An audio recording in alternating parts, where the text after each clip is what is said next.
Black Star Network is here. Hold no punches. I'm real revolutionary right now. black media. He makes sure that our stories are told. Thank you for being the voice of Black America, Roland. Stay black. I love y'all. All momentum we have now, we have to keep this going. The video looks phenomenal. See, this difference between Black Star Network and black-owned media and something like CNN. You can't be black-owned media and be scared. It's time to be smart. Bring your eyeballs home. You dig?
Today is Wednesday, March 1st, 2023. Coming up on Roland Martin Unfiltered, streaming live on the Black Star Network, a 2-hour deconstruction where I will lay out to our audience how black media, black-owned media, is being starved to death by corporate America and largely white ad agencies. We'll talk about the hoops we have to jump through. We'll talk about how black ad agencies are being frozen out of the money. We'll also show you folks the answers. All these companies that have made commitments to spend with black-owned media, and they're all claiming that they are meeting or exceeding their goals, but where's our money? Something is not right here. So we're gonna break this thing down for you on today's show. Trust me, this is one of the most important shows we have ever done. It's time to bring the funk on Roland Martin Unfiltered on the Black Star Network. Let's go. Okay, how much time to whatever it is, he's got the scoop, the fact, the find. And when it breaks, he's right on time and it's rolling. Best believe he's knowing. Putting it down from sports to news to politics. With entertainment just for kicks, he's rolling. It's on go, roll, y'all. It's Roland Martin, yeah. Rolling with Roland now. He's funk, he's fresh, he's real, the best, you know he's Roland Martin now.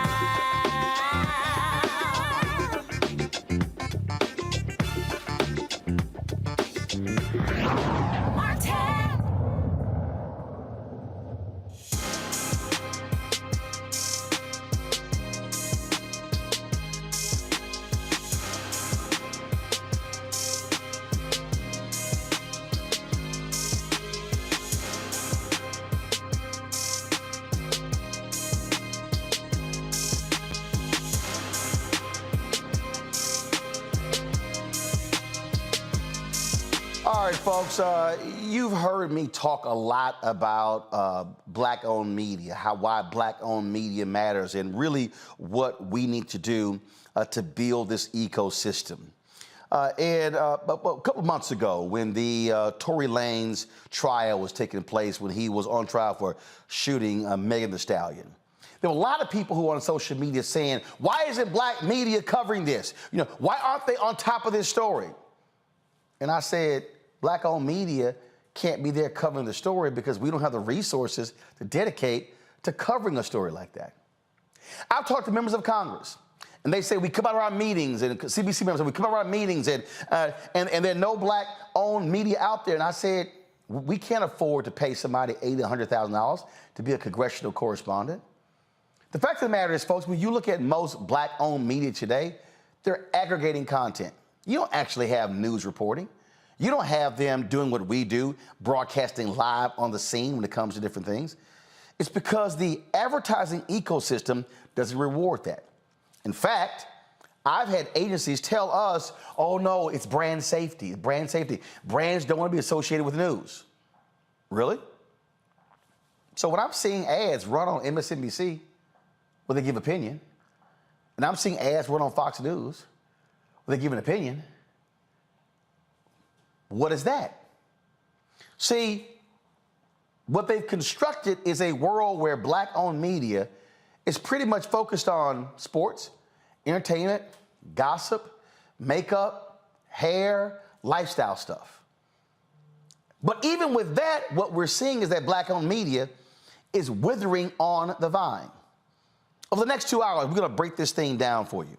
We're going to go historical to what took place where Don H. Johnson, Ebony Magazine, had to put out a video to teach advertisers how to sell to black people. We're going to show you how Ebony Jet was cheated out of billions of dollars because of the black tax. We're going to show you how BET was cheated out of billions of dollars because of the black tax. And what we're also going to do is show you all of these companies and agencies that have made these commitments to spend 2 and 3 and 4 and 5 and 8% of their advertising budget with black-owned media, how no one wants to put a number to what that is. And so we're going to unpack this thing for you because you need to understand that without advertising dollars, you're dead as a media company. Media survives off of advertising dollars. So when some black people say, oh man, you out here begging, Disney doesn't have to because they're pulling down $7 billion and $9 billion. We can go on and on and on what's happening because right now in the media industry, the upfronts are taking place. And we're going to explain with our experts what the upfronts are, and we're going to show you how in the main upfronts now, the secondary ad market in September, how we basically are completely frozen out of that and we're left in the scatter market. So we're going to walk y'all through what all of this stuff means so you have an understanding of how corporations and ad agencies want you to keep buying their products, to keep driving their market share, but they in turn do not want to reciprocate and invest in black-owned media, which is the place where you trust your information more than anywhere else. And so we're going to go to a break. When we come back, again, we're going to walk you through this. And trust me, you're about to get a lesson that a lot of other black-owned media people are scared to tell you. But what do I always say? Black-owned media, we cannot be scared. We cannot be afraid to speak truth to power. Or as Dr. King said, we must maintain our militancy as protest organs, informing the public of what's going on. You're watching Roland Martin Unfiltered, a special edition of this show on the Black Star Network. Back in a moment.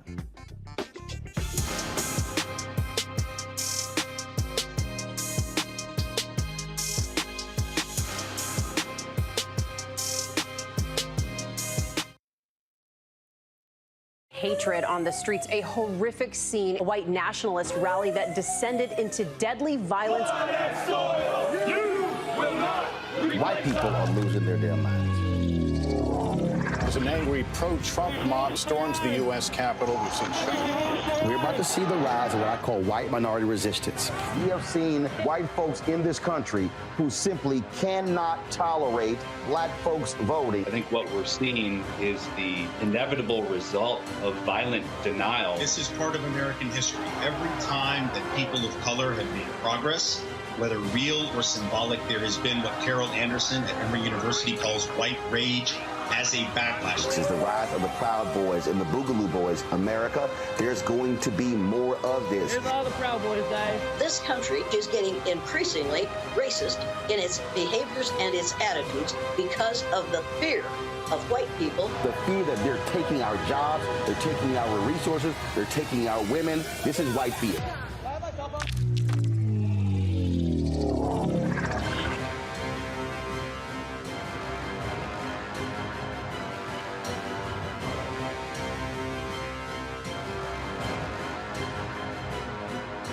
Pull up a chair, take your seat at the Black Table with me, Dr. Greg Carr, here on the Black Star Network.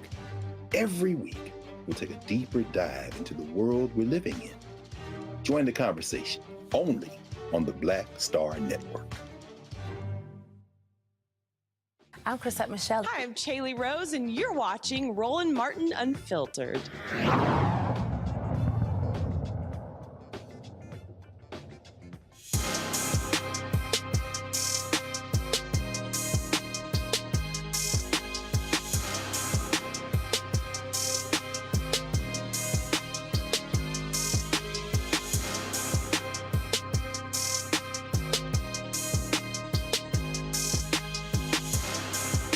Y'all have always heard me say, if we are not having a money conversation, we're not having an American conversation. All too often, we love to focus on other issues, and I get it. There are so many issues that concern African Americans: education, mass incarceration, criminal justice reform, housing, you name it. But every ill that impacts the black community goes directly back to the money. How we have been frozen out of corporate America, how we've been frozen out of government contracts. Right now, the federal government spends $560 billion a year on contracts, and African American businesses receive 1.67% of all federal contracts. In our business, nearly $1 billion is spent every year on advertising by the federal government. Based upon a GAO study, General Accounting Office, commissioned by Congresswoman Eleanor Holmes Norton, black-owned media got $51 million out of the nearly $1 billion. That means that here we are, getting the folks elected, getting Biden and Harris in the White House, and yet the dollars are not coming back to black-owned media. But when they get in trouble, oh, they know how to call black-owned media for help. They know how to call us to actually cover the event or have an administration official on. And so I'm walking y'all through so you can understand how this works. Now, I'm gonna give you something that you probably ain't never heard before. So when BET was sold for $3.3 billion, more black millionaires were created as a result, because at one point BET it was private, they had gone public, employees owned stock, and so those who did not sell it back to Bob Johnson when it went back to being private, they made a lot of money when it got sold. But are you aware that BET should have been sold for anywhere from $10 to $12 billion? Let me unpack it. This right here, y'all, is a book by Brett Pulley. It is called The $1 Billion Bet, Robert Johnson and the Inside Story of Black Entertainment Television. Now, in this book, he talks about the sale of BET. And he talks about the multiple in which they were sold at and the value. But here's something that you may not realize that was in the book. Go ahead and pull it up, y'all. This is what it says. In addition to having the highest profit margins in the business, BET had lots of room for increasing its advertising rates as a standalone black company. BET was never able to demand that advertisers pay rates comparable to the rates that they were paying mainstream companies. All right. At the time of the acquisition, MTV, which reached 70 million households, was selling a 30-second ad for $8,000. BET, with just 8 million fewer households, was selling the same amount of ad time for a mere $1,500. Quote, BET has been pricing itself at a discount to VH1 and MTV, according to Mel Karmazin, who was the CEO of Viacom. This is where Mel Karmazin was wrong. See, he said that BET was pricing itself wrong. No, the industry was refusing to pay BET its fair value because they, let me be real clear, corporate America and ad agencies do not value black consumers as much as they value white consumers.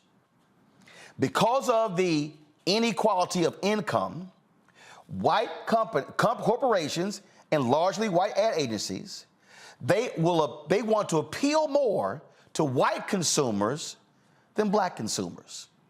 So, do the math. $1,500, $8,000. So if BET was able to get $8,000 versus the $1,500, that means BET would have been worth 4 times more than what it was sold. It was sold for $3.3 billion. So imagine if BET had always been treated fairly by corporate America and the agencies and gotten its fair share. That means that Bob and Sheila Johnson could have actually retained majority ownership of BET by selling the company for anywhere between $10 and $12 billion, which means that if they chose to sell 25% of the company, that was $3 billion. They could have literally, I need y'all to follow me here. BET, Bob and Sheila Johnson, who were the co-founders of BET, could have literally sold BET or 25% of BET for the same amount of money, and they sold the entire company, but they couldn't because BET was being cheated out of the money the entire time.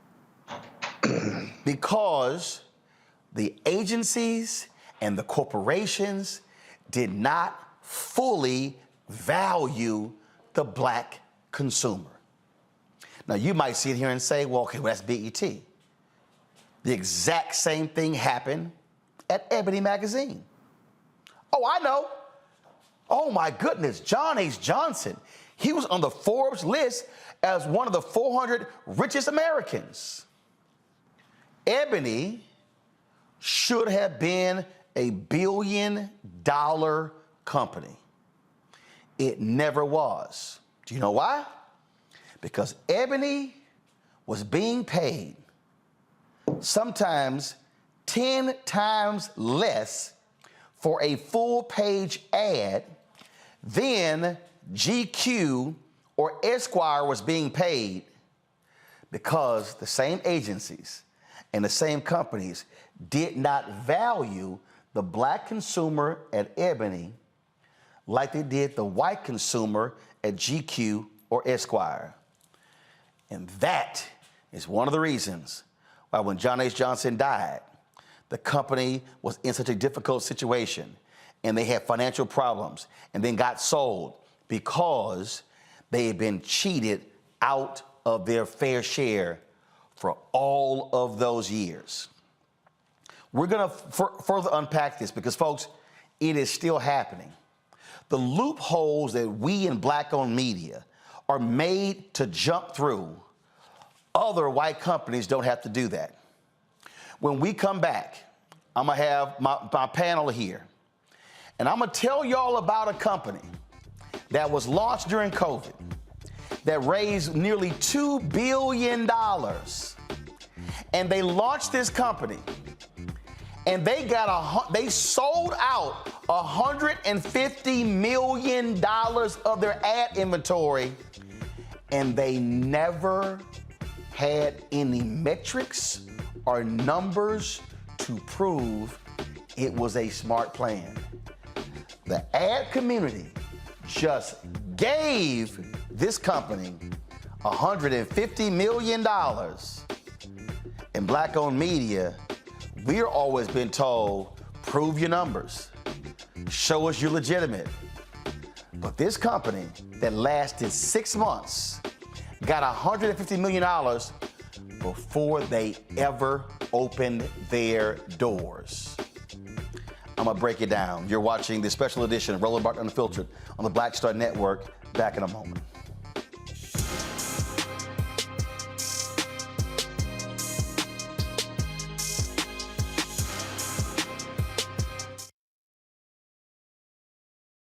On the next Get Wealthy with me, Deborah Owens, America's Wealth Coach, the wealth gap has literally not changed in over 50 years, according to the Federal Reserve. On the next Get Wealthy, I'm excited to chat with Jim Castleberry, CEO of Known Holdings. They have created a platform, an ecosystem to bring resources to Blacks and people of color so they can scale their business. Even though we've had several examples of African Americans and other people of color being able to be successful, we still aren't seeing the mass level of us being lifted up. That's right here on Get Wealthy, only on Black Star Network. A lot of these corporations or people that are running stuff push Black people if they're doing a certain thing. What that does is it creates a butterfly effect of any young kid who, wants to leave any situation they're in, and the only people they see are people that are doing this. So I gotta be a gangster, I gotta shoot, I gotta sell, I gotta do this in order to do it. And it just becomes a cycle. But when someone comes around and is making we don't do, they don't want to push it or put money into it. So that's definitely something I'm trying to fix too, is just show there's other avenues. You don't gotta be a rapper, you don't gotta be a ball player. You can be a country singer, you can be an opera singer, you can be a damn whatever, showing the different avenues. And that is possible, and it's hard for people to realize it's possible until someone does it.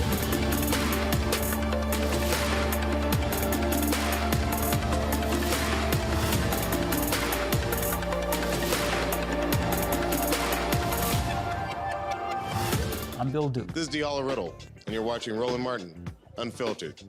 Stay woke.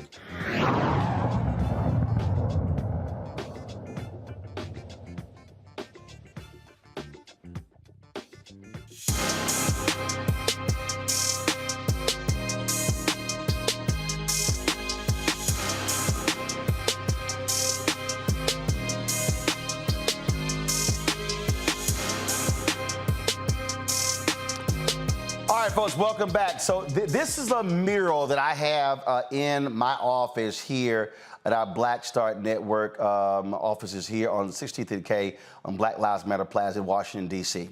And so I had this done by Keenan Whiteout graphics designer because this is what is owed to Black-owned media.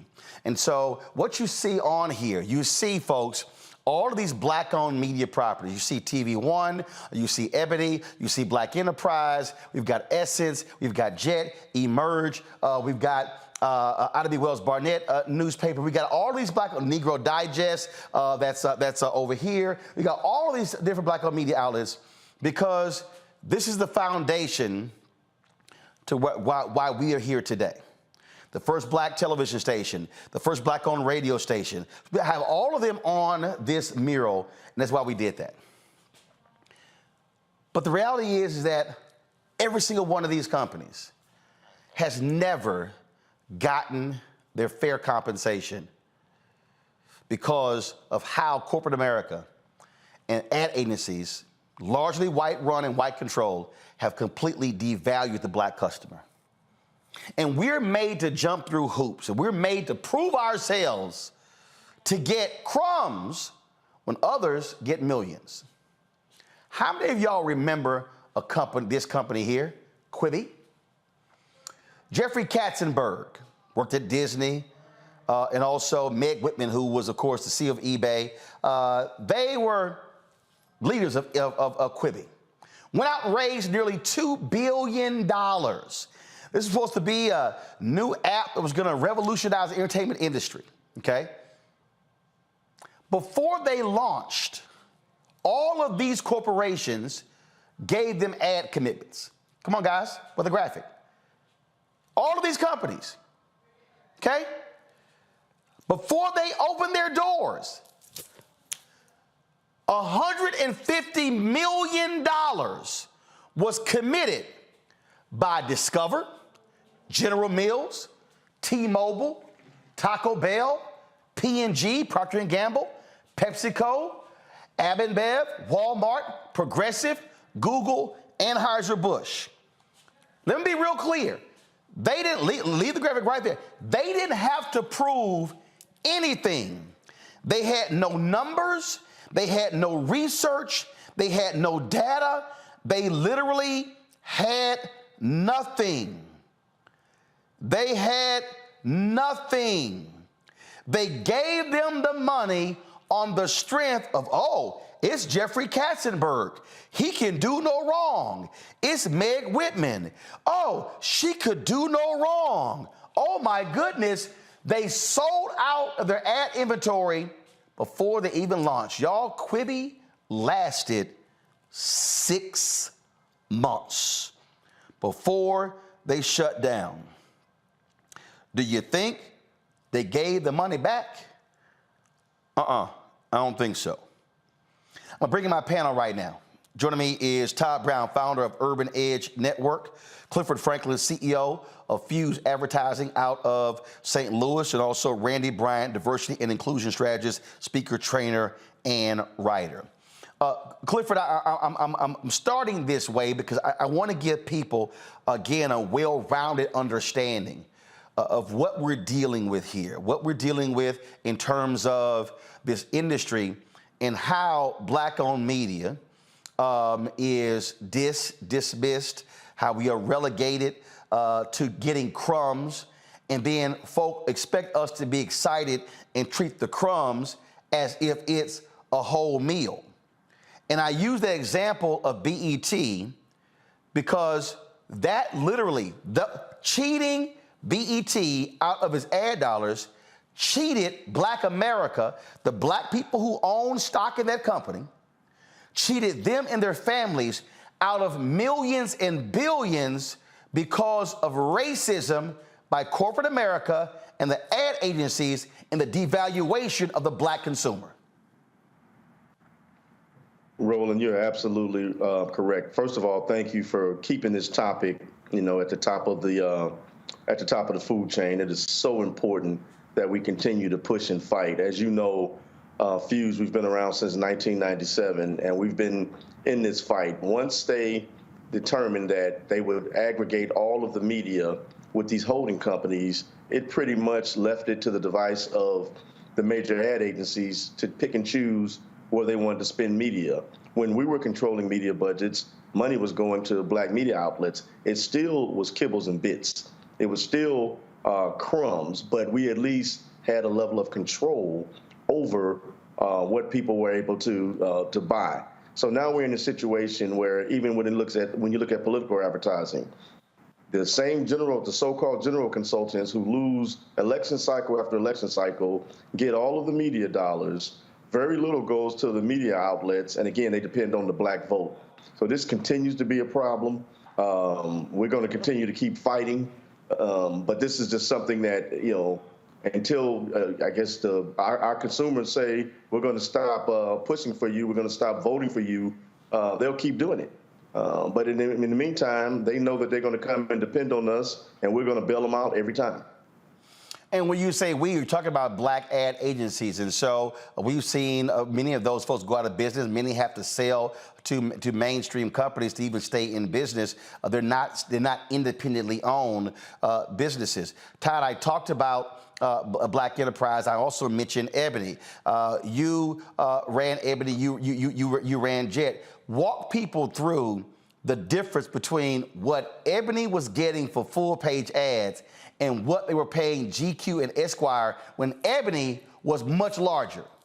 Yeah, thank you, Roland, for having me on the show. And I was the Chief Revenue Officer, EVP, and Group Publisher of Ebony and Jet for about 3 years. And our average page rate when I got there was in the $20K range for Ebony and was in the $6,000 to $7,000 range for Jet. Both of the distribution level of those magazines were $700,000 for Jet and $1.2 million for Ebony. And what that really means is how many people were paying to receive the magazine. This trick in Ebony and Jet is it's not just the people that receive the magazine, but those magazines last sometimes months, even years in their readership. So we were averaging about 10 million in readership. The short answer is, like magazines on the print side was getting 5x what we were getting at a minimum, and some were getting 10x. For the same distribution, and the black consumer had a higher propensity not only to read and recall, but to take an action because of those ads. So the same percentage, when I finished the math, and you haven't said this out loud, 78% discount versus market was the general trend that I observed. And not only that, Roland, we had the lowest volume. So we had to fight and beg for a page, and then we got the smallest rate and the smallest number of pages. Which means you couldn't hire additional people, you couldn't grow, you couldn't build, you could not market the magazine other places. So in many ways, you were fighting to survive as opposed to thrive. The only part I would add to that, Roland, is it was not only begging to get basic rates, then we wouldn't get paid for sometimes up to 6 to 9 months after we've actually printed and distributed the magazine, which was costly on the production side, which was costly on the mailing side, not to mention the woes that we had around successfully and consistently paying our direct staff and our contractors, which were all the writing and that piece was outsourced. So it's a going out of business strategy by a slow stranglehold where you have to leverage everything, which leads you to selling off your assets, which ultimately led to us having to sell off the entire package brand after I left pretty quickly. It's a going out of business strategy. See, it's very interesting. I was just looking at the YouTube channel there, Randy, and somebody said, oh, Bob Johnson selling BET was the worst thing for our culture. First of all, you didn't build the business. Bob and Sheila sacrificed to build the business.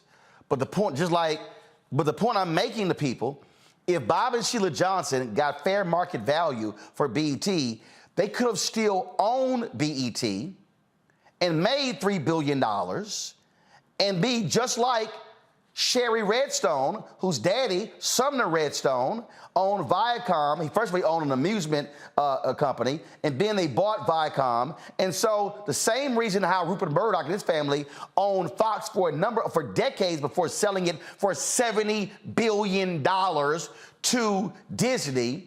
See, all these people, I'm trying to get them to understand, when we are frozen out of distribution, frozen out of the ad dollars, when we do sell, we can't sell it for what is actually what we should be selling it for. We're selling it for a fraction, so therefore, we're then caught in this paradox, and this is the problem when we are frankly cheated out of resources.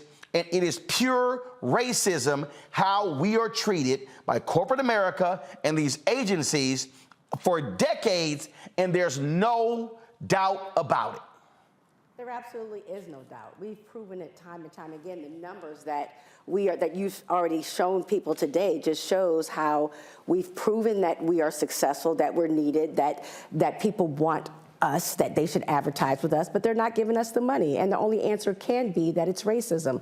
I think the comment that came in on YouTube that said that that was the worst mistake that Johnson made when he sold it, really lends into this attitude that when black people are in business, or that black media is somehow a social justice experiment only, or it's charity.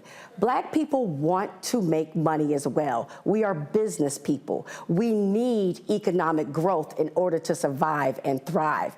And so that attitude really doesn't push us forward. Anyone who is building something as major as BET deserves to be paid fairly, as these other organizations are, but we're not. And that continues. It has long-term effects on us as a people when we're not paid fairly. And what folks don't understand, when you devalue black-owned media, when you do not do proper investment, that limits us to be able to not just hire, but also to give. It limits us from being able to create generational wealth. That's one of the reasons why you don't see multiple generations owning black-owned media properties, because frankly, they go out of business and they're still struggling. Look, Black Enterprise is not really a magazine. They're an event company. Butch Graves has said it. He said without the summits, the workshops, and the conferences they do, Black Enterprise would not be in business. Essence Magazine, 90% of Essence Communications money comes from the Essence Festival. 90%. Y'all, Disney does not make 90% of its money from a festival. Comcast does not make 90% of its money from a festival. I can run down all the major media companies, and they do not make their money from festivals, award shows, receptions, and events. They make it from advertising. And what we are forced to do, we are forced to have to put on a party, a reception, hand awards out, spend a lot of time and energy and money on an event with a low profit margin, when these other companies, these white media companies, they're running ads. They're pushing a button. They're not expending energy, time, and money on events and parties. So this system that has been set up is designed to lock us out, and all too often, we're combating black folks who are working in these companies and agencies who literally are defending a situation that they know is wrong. When we come back, Tyler's gonna share a story with you where an African-American executive in an agency laid out to him and his business partner exactly how the agencies purposely frustrate us to keep us from being able to tap into the dollars, hoping we'll go away and give up. I'm gonna also share a couple of stories on what I've had to experience in dealing with agencies, even when the company says, we're gonna do business with Roland. Later in the show, we also are going to lay out to you these commitments that many companies and agencies announced a couple of years ago when we put pressure on them to target money to black-owned media. I'm gonna share with you what they responded to me, but how well they're doing. The problem is, I don't see all the money. You're watching a special edition of Roland Martin Unfiltered right here on the Black Star Network.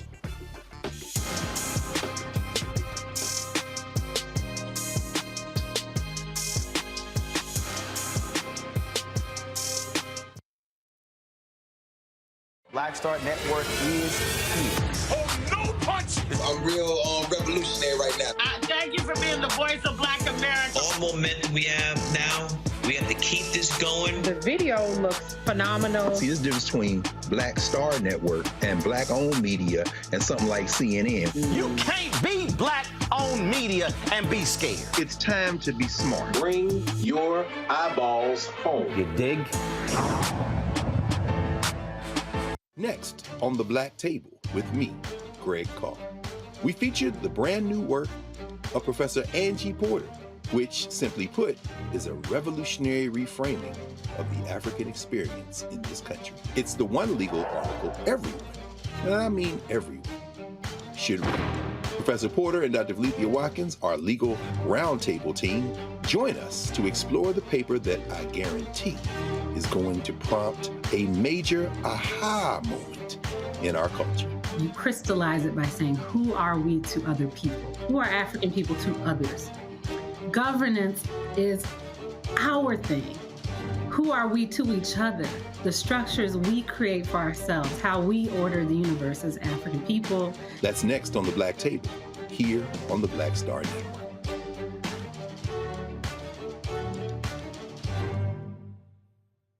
What's up, y'all? I'm Will Packard. Hello, I'm Bishop T.D.J. What up, Lana Well, and you are watching Roland Martin Unfiltered.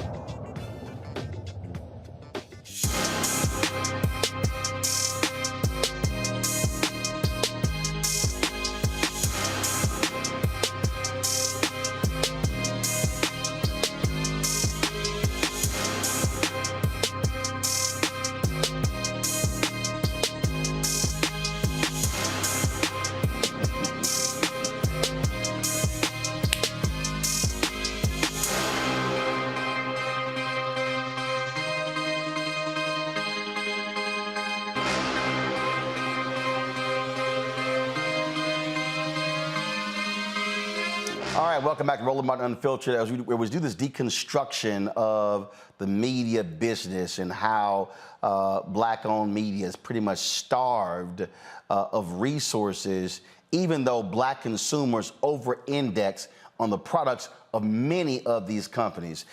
Cliff Franklin with Refuse Advertises with me, Todd Brown, Urban Edge Network, Randy Bryant, a DEI specialist trainer, is here as well. So Todd, I want you to share this story. I know Cliff has 1,000 of these stories as well. I want you, and Cliff, I want you to share the one on the political side. But Todd, there was a black executive of an agency who told you and your co-founder, Hardy Pelt, oh, no. The game is to frustrate you so you give up.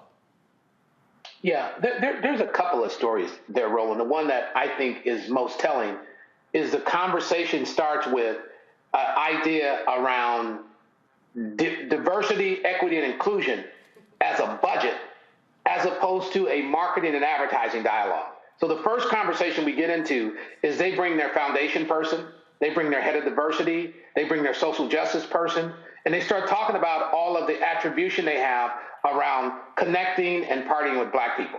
But the conversation we got into is that we're a real media company. We're delivering spots and dots. We're delivering the analytics. We're delivering the reporting. And we can also help you reach that customer in the markets that we serve.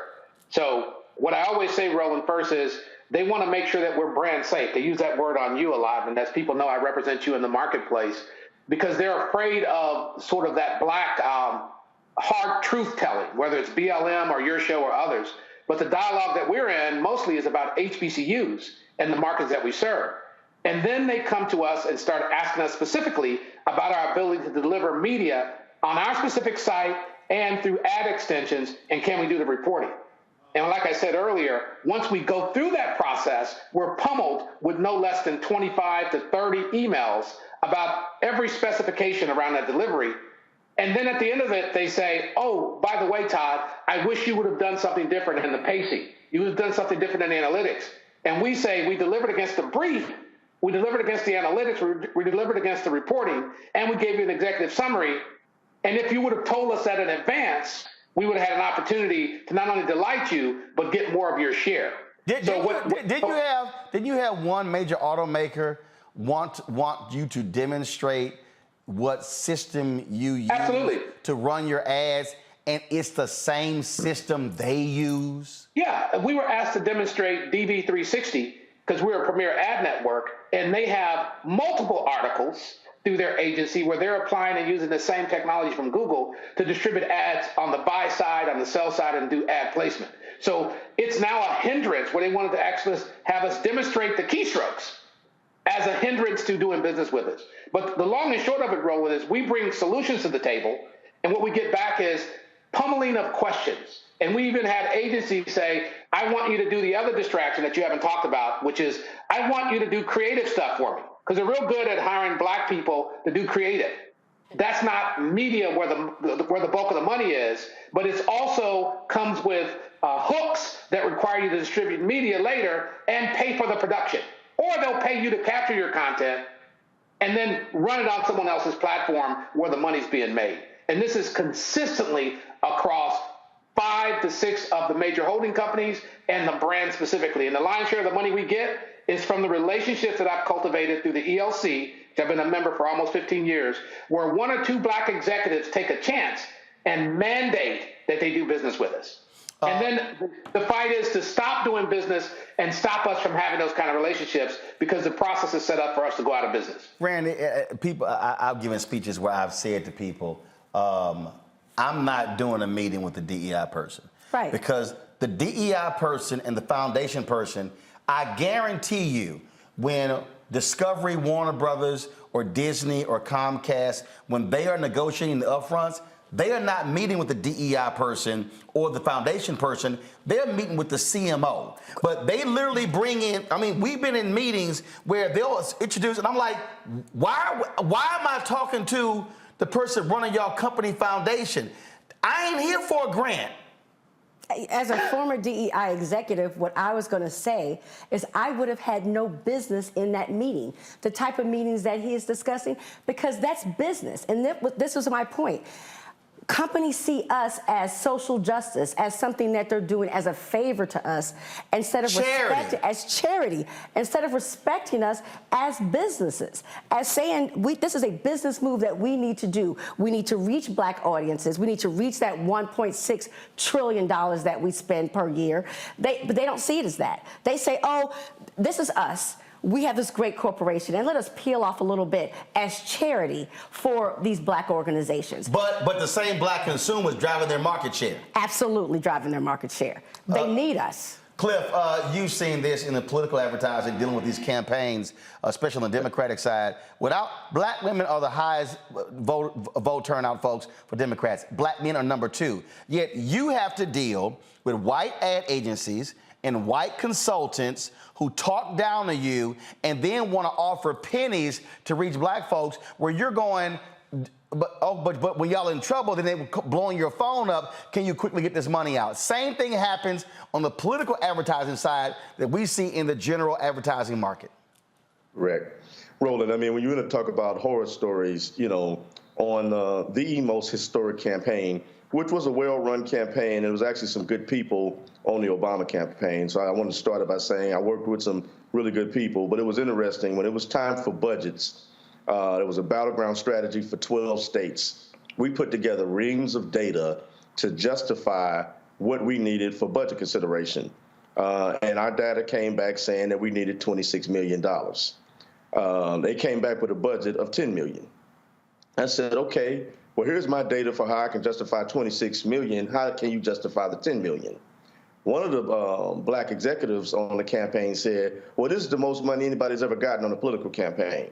I said, well, he's raised more money than anybody has on a political campaign. So shouldn't we get the budget consideration based on the data? And we basically got what was left.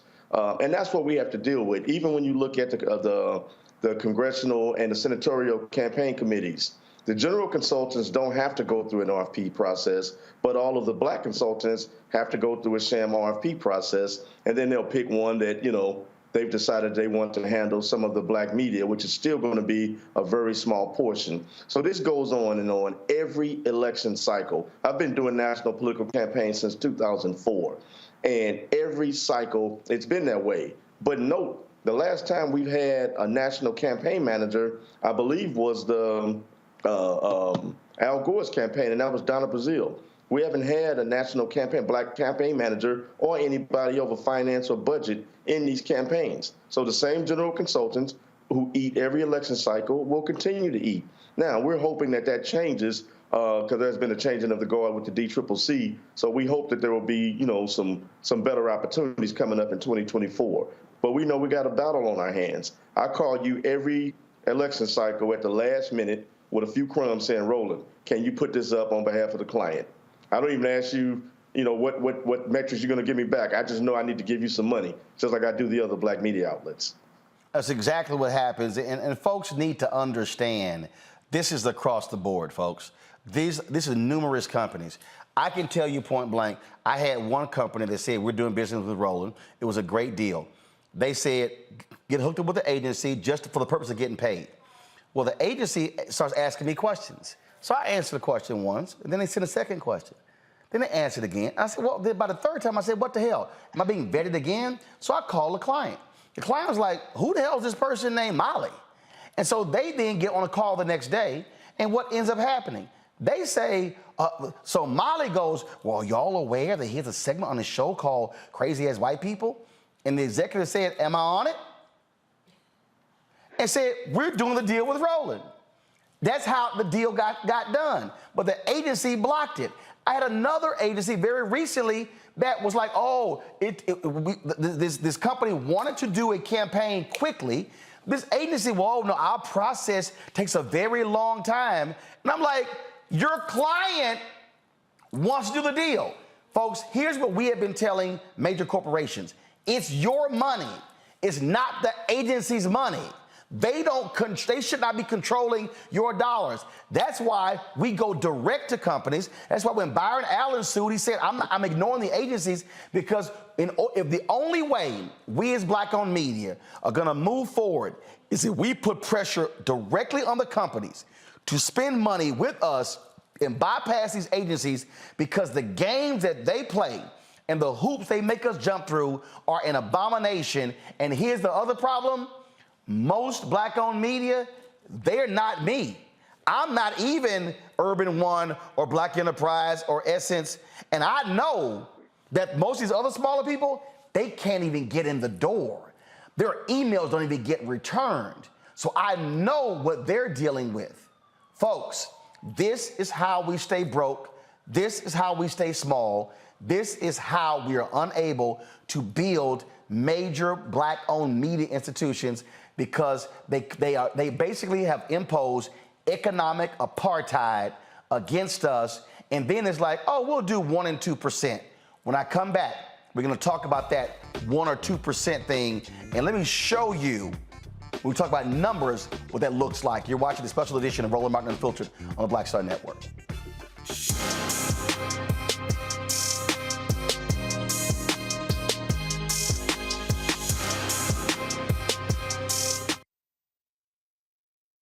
Next on The Black Table with me, Greg Carr.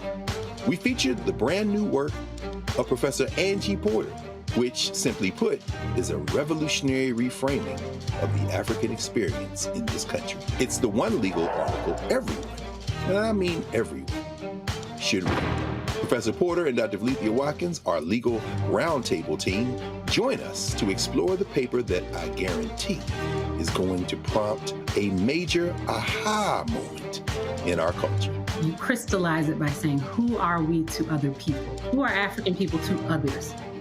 Governance is our thing. Who are we to each other?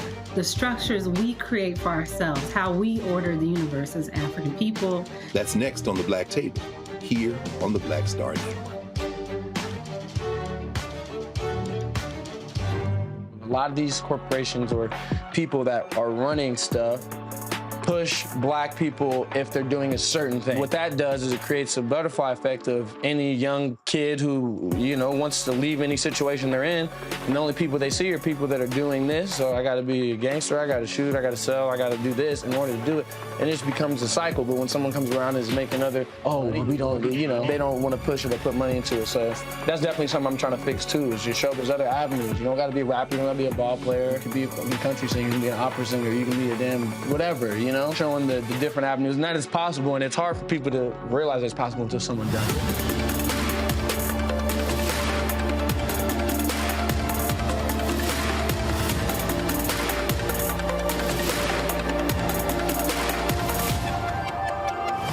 Hi, my name is LaToya Luckett. Yo, it's your man Dion Cole from Blackish, and you're watching Roland Martin Unfiltered. Stay woke.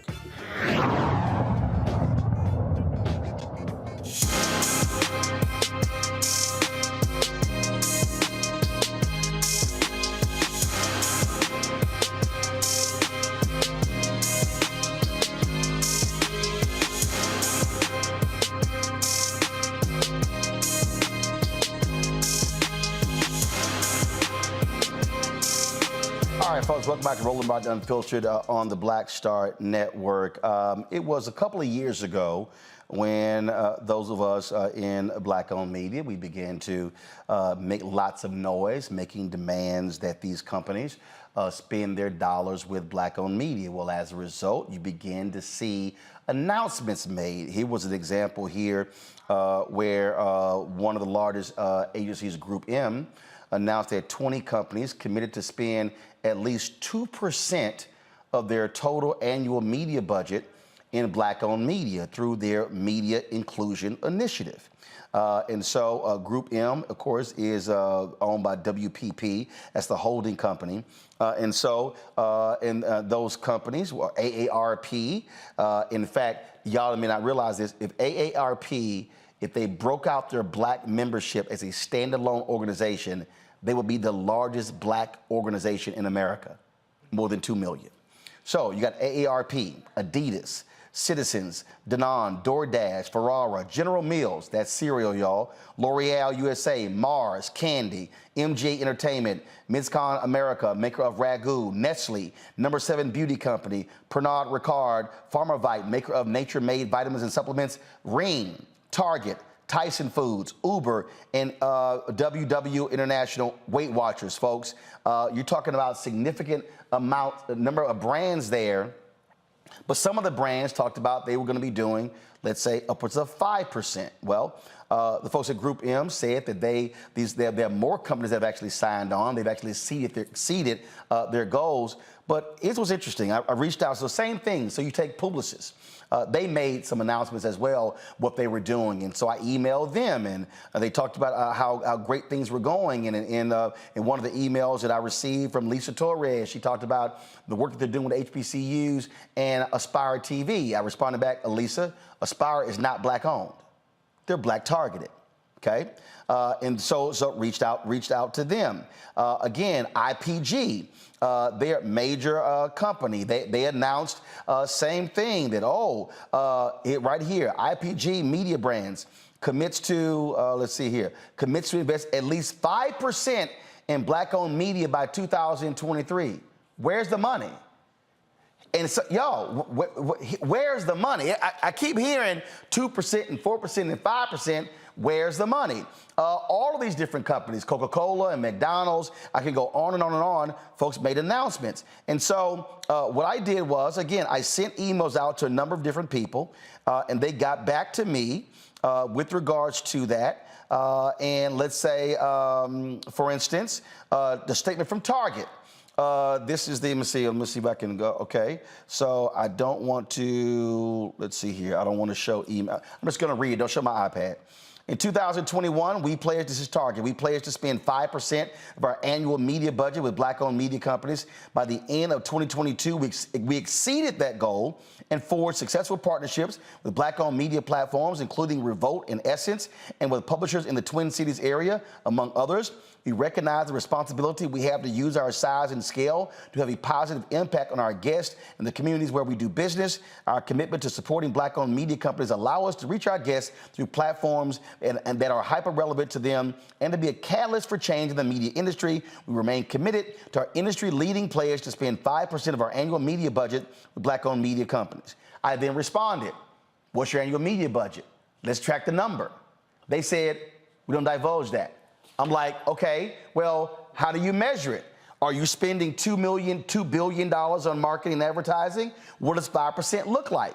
Okay, same thing. Other companies, Group M, Publicis, IPG, all these companies are literally responding to me saying, hey, we can't reveal the numbers. Here's the deal. We've been getting screwed for all these years. I'm supposed to now trust that y'all are hitting your numbers? Here's the deal. All of these companies and ad agencies got lots of attention when they made their announcements. Let me tell y'all what I told General Motors. I don't praise you for announcements. I'll praise you for direct deposits. And that right here is a fundamental problem. And so what I've said to every single one of these companies, be transparent. Because here's the deal, Todd, Cliff, Randy. We also joined by Melody Span Cooper, owner of the only Black-owned radio station in Chicago, WVON. If the companies called me and said, Roland, where's your data? Where are your metrics? I got to show them. So they want us to believe every single company I've emailed, Melody, has said they've exceeded their goals of 2%, 4%, and 5%. I'm trying to figure out where the money at. Get them, Uncle Roro, get them. I'm trying to find out where the money is too. I would love for you to put that graphic up from Group M because they committed to 20. Was that 20 brands? Look at there. There were 20 brands, and I'm told there are more than 20. Some want to remain private. Go ahead. So I would like to use my company as an example. I'm in the third largest market, right? So there would seem that I would at least, after 2 years, have at least half this list, right, with the money that they've spent over the 2 years of that commitment, right? I see one client that has reached us. And quite frankly, we had them before, which is AARP. So I'm wondering, these agencies have so many people working in them, doing so many different things. The brand manager, I mean, all these incredible titles. You've got that many people working for you, and in 2 years, you cannot figure out how to reach a legacy company in the third largest market with at least half those brands? Come on now. Come on. When we started this after George Floyd, right? I asked everyone, is this a moment or a movement for you? Yep. Is this a moment or is this a movement, right? Now, I'm not going to sit here and tell you that my numbers are not up. They are up, right? But with the people who came to the table and the number of commitments that were made, I should at least, my business should have increased threefold, fourfold. And I can't tell you that that has happened. Yep. Look, right? I really appreciate this conversation. I'm going to show you this right here, all right? So Walmart put out this statement May 21st, 2021 from their CMO, William White. And this is what it says. We're committing to deeper and longer-term relationships with minority-owned media partners. In particular, we will spend at minimum 2% of our total budget with Black-owned media businesses this year and 4% next year, and that figure will continue to grow. Okay, so when I'm reading this story and I'm going through the numbers here, I saw 100 million, 200 million. So I'll start going, okay, well, who's getting it? I'm gonna tell y'all right now. We have been meeting with various Walmart agencies for 2 years. I swear, Todd knows this, it's a new group every other month. We started with Walmart, then they told us to go to Publicis. Then we went to another unit in Publicis, then another unit in Publicis. We talked to them about our Juneteenth initiatives, our Black History Month initiatives, went through the whole deal. Zero. Now, here's the deal. There is no other Black-owned media outlet that has a 24-hour news channel. We're the only one. Yeah. We're the only one who literally is doing a daily digital show and has 5 other shows. Yeah. So I'm like you, Melanie. I'm trying to figure out. Well, let me say something. Where the money at? And hold on. That list, put it up again. The only money we got from all of those clients is from Target. That did not come from the agency. That's because I was hitting Laisha Ward directly at Target and the relationship. Todd, you know this too, in that y'all have a situation, so the agencies aren't necessarily giving us dollars, it's the clients telling them you're going to give them money. Todd, go ahead. Yeah, so what's interesting, and I don't want to make this about Group M, and we know that Group M formed a relationship. I'm going through everybody. They formed a relationship with Carlos at Ozzy. They formed a relationship with Group Black. They have a strategy of partnering with who they've decided was Black-owned media. We see them do a lot of work in the creative side. We also see some action at Dentsu, where they actually did some really positive things by paying us in 30 days. And the work that we have with Group M and others, they just told us the average receivables is 120 days. The 3 accounts we have there, Walgreens, CDW, and Target, came from relationships that we formed. So by and large, what I find, Roland, is that this used to be a conversation with a bunch of key strategic white executives. Now it's a conversation with the Black handlers who are there to tell us no, to make sure that no money gets into the Black coffers relative to media. So it's not about performance, it's not about delivery. And I like what my friend Byron likes to say. If the number is 13, 14% of the country, and you owe us from actually putting us in economic genocide for the last 75 years of media, then we should be looking at 15%. So we stick to small numbers, and we don't come anywhere near them. And we're in businesses, Roland, that is a data business. This is what these companies do for a living. They measure everything except this. When I look across the board, I know this is a problem managed by Black people to Black people. And when there's Black executives at the top, I get the most nervous because I know I'm getting nothing but another bunch of meetings. And I'll tell you this here. So Coca-Cola responded saying, as a matter of company policy, we do not share specific numbers around our media spend. However, we are on track to meet our commitment of having our Black, Hispanic, and Asian American and Pacific Islander-owned media companies account for 8% of our total annual media budget in North America by 2024. The diverse-owned media company commitment is part of our larger plan towards a more evolved and inclusive approach to supporting minority-owned media companies and partners. The $500 million over 5 years is part of our plan to increase spending with Black-owned enterprises across our supply chain. Now, I can say this here. Out of all the companies, we've actually gotten more money from Coca-Cola than anybody else, but not the agency. That's by going direct to Coca-Cola. And now, we got money from Coca-Cola in 2021, 2022. So far, 2023, nothing has been budgeted. And so I'm still meeting with them. But that's the other piece as well. In order for how the game works, you need multi-year commitments. Todd, you mentioned Dentsu. Dentsu, you mentioned Ozy. Dentsu had a 3-year partnership with Ozy, a 3-year partnership. So if somebody tells me, oh, we don't do multi-year deals, what the hell was that 3-year partnership with Ozy, which we now know was fraudulent numbers from Carlos Watson? So what I'm trying to get people to understand, everybody who's watching, when you also do a multi-year commitment, I now can hire people over the next year because I'm projecting my revenue. If you come to me, I told General Motors this. I'm not happy with a single year allocation. I appreciate what we got last year. I'm looking for a multi-year partnership and commitment because now I can project my revenue and build my staff and grow my staff as opposed to, damn, new year, oh, let's see what the hell comes in, and now I'm in survival mode. What I keep telling y'all, I'm tired of Black-owned media being in survival mode versus thriving mode.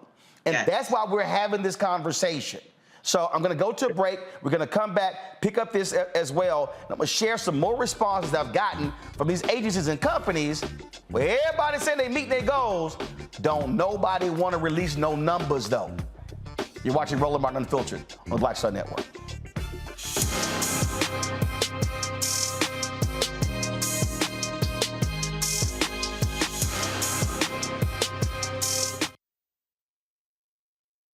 Hatred on the streets, a horrific scene, a white nationalist rally that descended into deadly violence. White people are losing their damn minds. As an angry pro-Trump mob storms the U.S. Capitol, we're about to see the rise of what I call white minority resistance.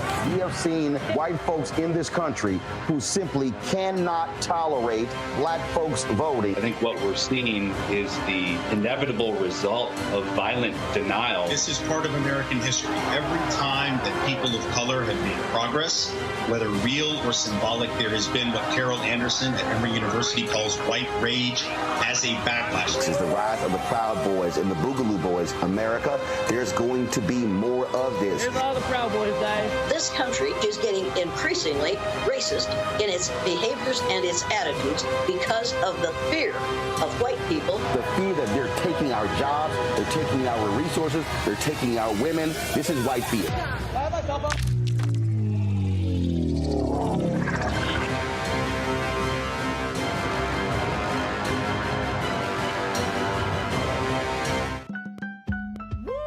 We're all impacted by the culture, whether we know it or not. From politics to music and entertainment, it's a huge part of our lives, and we're going to talk about it every day right here on The Culture with me, Faraji Muhammad, only on the Black Star Network.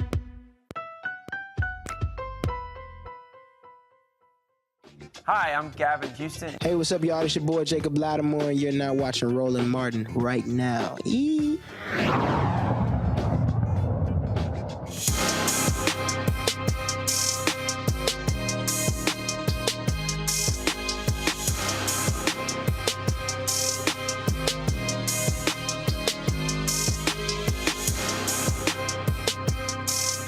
So, folks, this was a response I got from McDonald's that they said we increased our total U.S. system-wide advertising investment ambition to 15% with diverse-owned media by the end of 2024.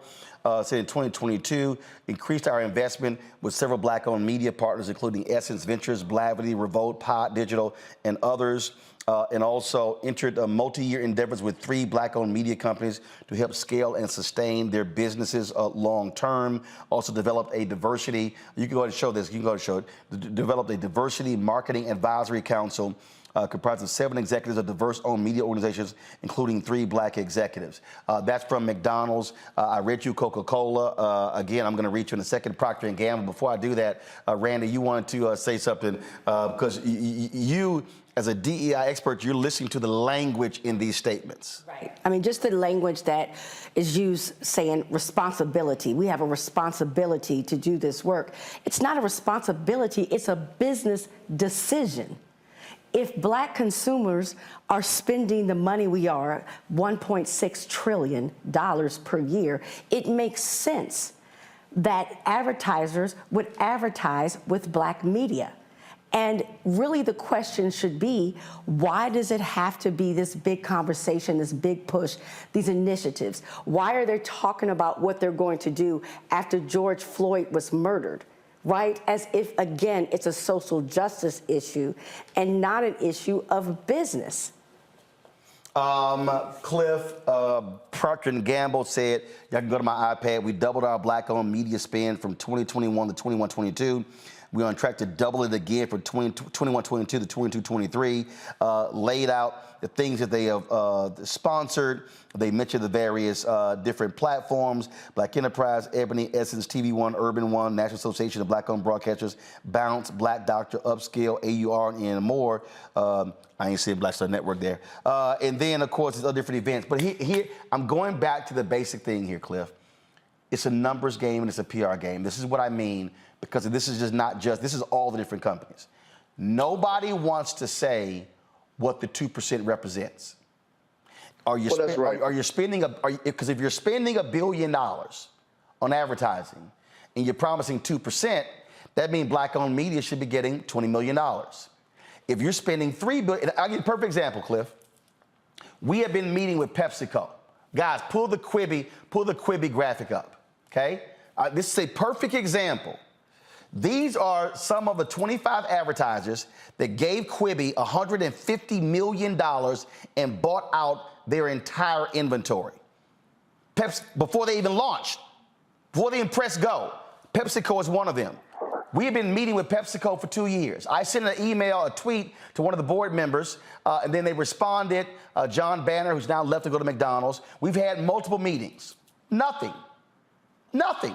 Now, here's the deal. I know Black folks drink Pepsi. Pepsi can't say, Roland's not brand safe, when I've done 3 years with a deal with Coca-Cola. Your partner. Pepsi and Coke do have pouring rights deal with HBCUs. And so I'm sitting here, I gotta ask the question, PepsiCo, how do you give Quibi money with no metrics, no data, I got 4 years of data. 4 years. Black folks, they know my connection with black people, and literally nothing so far. And not only this here, because I need people to understand numbers. The National Urban League, and Mark Morial was on here, I tell him about it, has an initiative with Pepsi Foundation to stand up black restaurants. It's a 5-year initiative, $10 million. PepsiCo has an initiative to drive $100 million in receipts to black-owned restaurants over 5 years. The problem is you can't measure it. There's no promo code. Who told me that? One of the black restaurant folks on the committee. Now, imagine if PepsiCo, I'm gonna go to you next, Melanie. Imagine if PepsiCo said we're gonna do 5% of our marketing budget with black-owned media. Based upon our research, PepsiCo spends about $3 billion a year on marketing. That's $150 million. That means over 5 years, black-owned media would get $750 million. Which one is bigger? The 5-10-year $1 million initiative with the Urban League, $100 million in receipts to black restaurants, or the $750 million? Those are game-changing numbers, Cliff, then Melody. That's what we're talking about here. That's increasing the multiple, allowing us to build, not remaining small. Cliff? So, Roland, whenever I'm out pitching GFN TV and we're growing streaming video network, I use the Quibi example, and everybody gets uncomfortable, but I open up the meeting with the Quibi example just so they'll know that I know.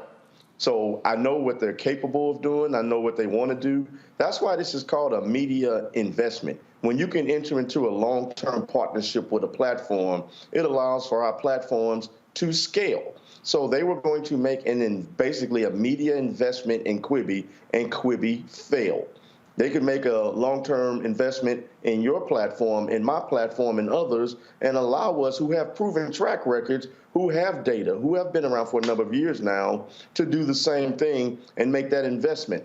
So as I'm pitching it now, I'm going beyond spots and dots. Yes, we have data. We have global data because we're Global Fusion Network. But beyond that, I'm pitching the fact that you can do this. You have the power to do that. The problem is sometimes I think the agency has more clout than the client. And correct me if I'm wrong on that, but it just seems like sometimes the client is actually deferring to the agencies. And I see that all the time, even on the political side. The client lets the agencies run the show. Melody, go ahead. I think he's 110% correct. Not only that, what you are finding now, they're saying that they're spending this money and they're being so lazy with it. Listen, you don't have to go far to find Essence, Black Enterprise, Urban One, some of these already scaled companies, and I get it, they're going to get the lion's share of many of these budgets. But here's the problem. Those of us that are on this phone who own these assets, right, who may be independent, may be more niche or smaller, we continue to get overlooked. So really the scale has not changed, and you got to give credit where credit is due. There are some companies that have really leaned in, like you talked about GM. On my side, Walmart has really stepped up. But I'm going to give you a perfect example, because that which cannot be counted cannot be measured, right? Blue Cross Blue Shield. I'm thinking about, I'm in the third large, I'm in the city with these big companies, right? Give you a perfect example. They spend $15 million in local advertising in Chicago. 15 million. I got zero. Zero. They got a black president. They got a black chair of their board. They sent me all around for 1 year, Roland, trying to connect on a proposal I gave them that covered both my talks, my radio stations, my Spanish station, and my black station. Might have been $300,000. They become so arrogant. They come back and they said, what we'll do is we want to test case you with $20,000. They took my $300,000 proposal and they made it $20,000. So I told them to keep it, right? I can't perform for that. But when you talk about these numbers, that's the insult level. Yep. And the reason that they're doing that is because you know who you're competing with for Pepsi? You're competing with the Urban League.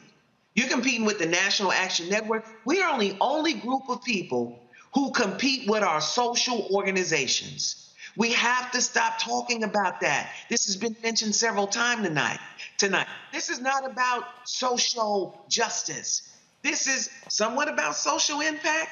It's about investment. Call it what you call it for the white people. It's investment. Just making it stop doing charity with us. Stop it. Todd, I see you over there with the amen corner. I'm not just saying amen, Roland. You know, there's a budget for social impact and diversity. And I've never seen it above $500,000. It's for buying tables and giving big checks out. There's a whole nother hundreds of billions of dollars in the marketing budget. And the conversation that we're at war, and we're at war right now with a number of Black social and event companies and people who throw parties, because that budget is sacred to them. That's how they make their living. But the conversation I'm having, they've never gotten a check from any of the 6 holding companies or any of their affiliates. So we have to shift this dialogue from a couple $100,000 in small beans and the throwaway budget to a conversation about what's really going on. And at the end of the day, the last 2 big impacts economically happened by Jay-Z and Kanye. Stop buying Cristal, and they're screwing over our good friend Kanye with his Yeezys. And the economic impact was material. So at the end of the day, all of this stuff we're talking is noise until we yield and start wielding our 1.6 trillion of impact and cost 1 or 2% impact on some of these brands. And I disagree with everyone. This conversation is not about a fight between the agencies and the brands.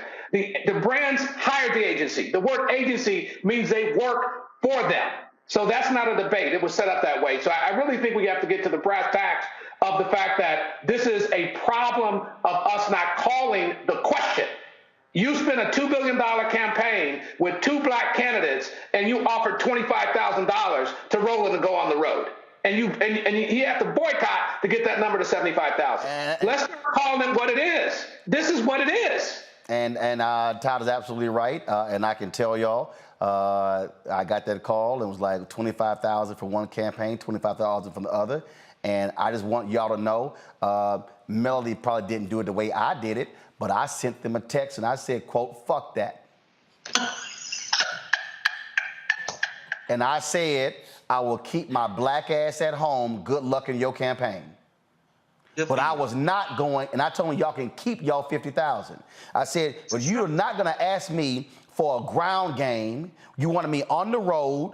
You wanted me digital ads. You wanted all this sort of stuff for 25,000 each. When Sinclair Television last year did $340 million in political advertising, and you think I'm gonna go out there and be up for 50,000 in 2 states? You done lost your damn mind. And yes, I sent that text to the campaigns, to the agency, to Jamie Harrison, to 10 Congressional Black Caucus members, and told them ain't no way in hell that's gonna happen.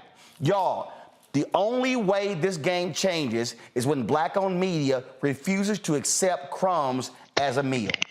That has to stop. Now, when we come back, I'm gonna pick up on Melanie's point about civil rights organizations, and I've said to them, they've got to stop accepting small checks and somehow think that's benefiting the Black community when you bypassing hundreds of millions of dollars that we can be getting in other areas. And what did Dr. King have to say about this here? He told us on April 3rd, 1968.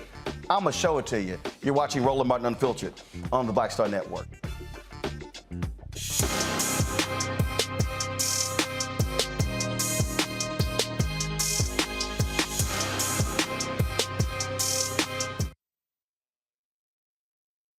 I'm Dr. Jackie here on A Balanced Life, and I've got a pop quiz for you. Who are you? Where are you?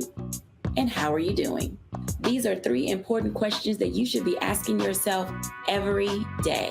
I can't be authentic with you if I'm not being authentic with myself. I know who I am and I know whose I am. And when you know that, you're unstoppable because you're going to show up as your authentic self no matter the room that you're in. Discovering the true you and the culture around you.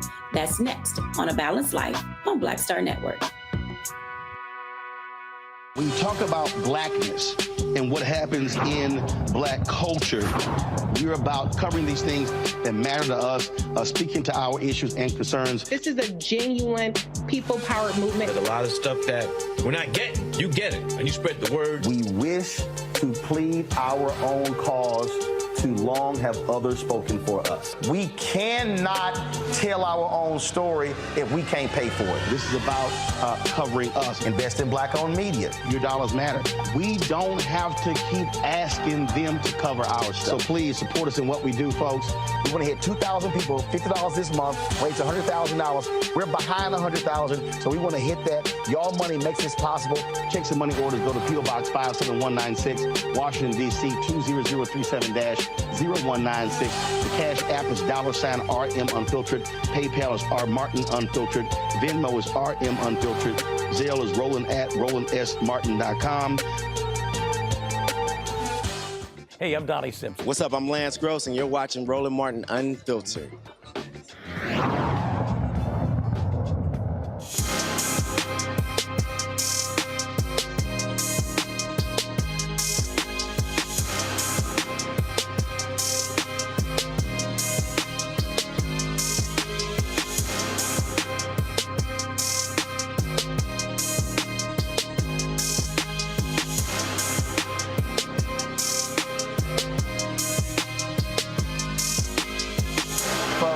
The folks at Verizon hit me and they said that they're going to be reporting on their goals annually. They'll be releasing their 2022 results in the coming months. And I told you, so we're sitting here hitting all these different people. We hit the different. So just so you know, Group M responded to us. IPG agency has not responded. Publicis responded to us. Omnicom has not responded to us. Havas has not responded to us. And so do understand, I'm going to get the answers. And so, again, I'm here every day, and I own it. And if I got to do this every day, I'll do it every day. As Frank Lucas said in American Gangster, I'm going to get that money. Now, I need people to understand Dr. King understood everything we're talking about. April 3rd, 1968, Mason Temple, the night before he was assassinated, he lays out in a 43-minute, 16-second speech, really the blueprint for Black America moving forward. Too many Black people have only heard the mountaintop part, totally have ignored what he said earlier. In the speech, he actually referenced Reverend Jesse Jackson Sr., where he talks about the responsibility of Black America holding companies accountable who get our money for products but do not have reciprocity. Play it. And our agenda calls for withdrawing economic support from you.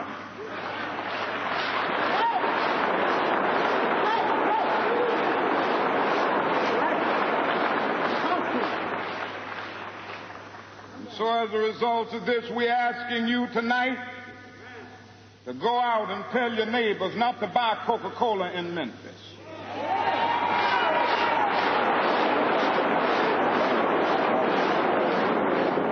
Go by and tell them not to buy sealed test milk.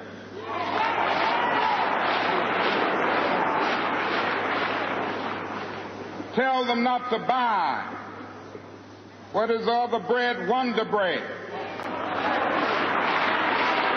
And what is the other bread come to Jesse? Tell them not to buy Hart's bread.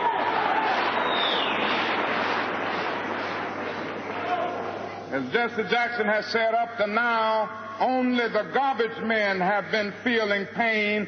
Now we must kind of redistribute the pain.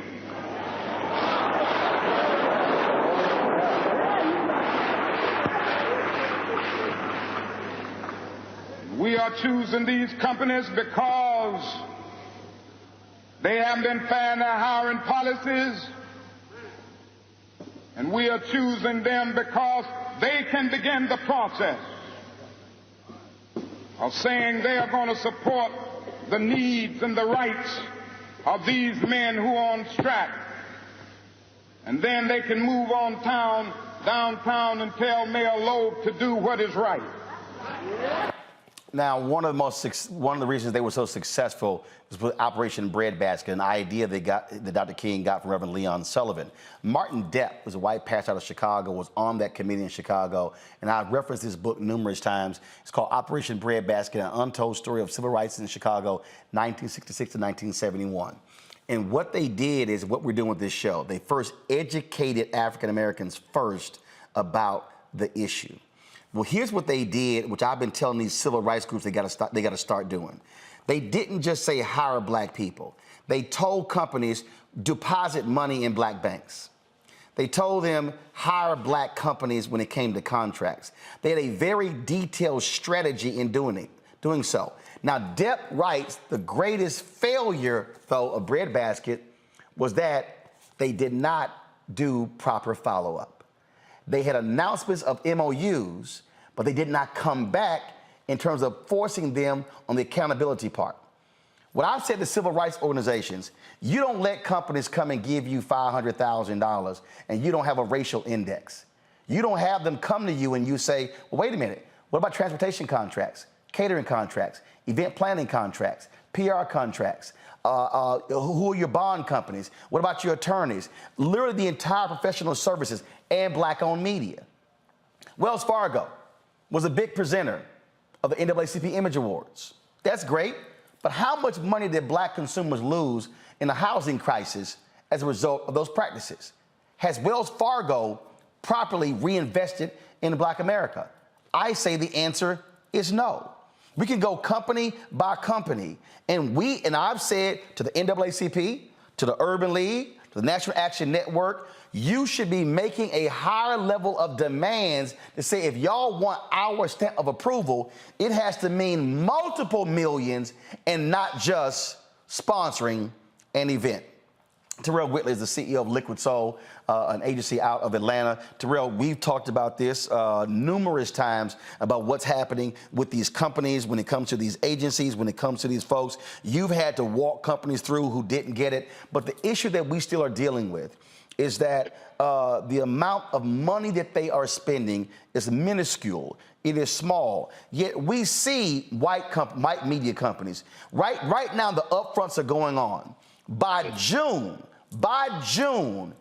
80% of the $322 billion, almost $400 billion spent annually, will be allocated, and black-owned media will be virtually non-existent in that 80%. And then the second wave is in September. And so the money that we get typically is what is in the scatter market when they go, well, how much money we got left over? We got to spend this money in the last quarter. So all of a sudden, Melanie phone rings, my phone rings, and it's like, hey, Cliff knows it. I got 30, 40,000, 50,000 to spend. Hey, man, where can I spend it? And it's like, we've been looking for y'all for the last damn 9 months. Terrell? Yeah, you're exactly right. I mean, it's been a systemic issue that we've dealt with for a very long time. I think, as I listened to Dr. King and you talked about the follow-up of these MOUs, it really rested on my heart how sometimes we're kind of scattered and not focused collectively on shifting an agenda. One of the things that I talked about, even as I watched the Grammys and some of these award shows, is as we celebrate 50 years of hip-hop, do we still own hip-hop? Who owns hip-hop? They do. We created it. It belongs to us. It is completely and totally based off of our culture. It is a global phenomenon that we don't own. So I look at this equation on both sides. I look at what is it that they're doing and what's the equitable level position of engagement, knowing that from a marketplace perspective, we know that we deliver power. But then the other side of the coin is how do we control, manifest, and effectively pull our power together to show it, demonstrate it, and ultimately impact change. So what you're saying and what you're doing is very key for others to understand that you can't be out here alone. We have to find spaces and places where we have a united front, where we connect and lock arms, and we say no more. You will not go past this line without us.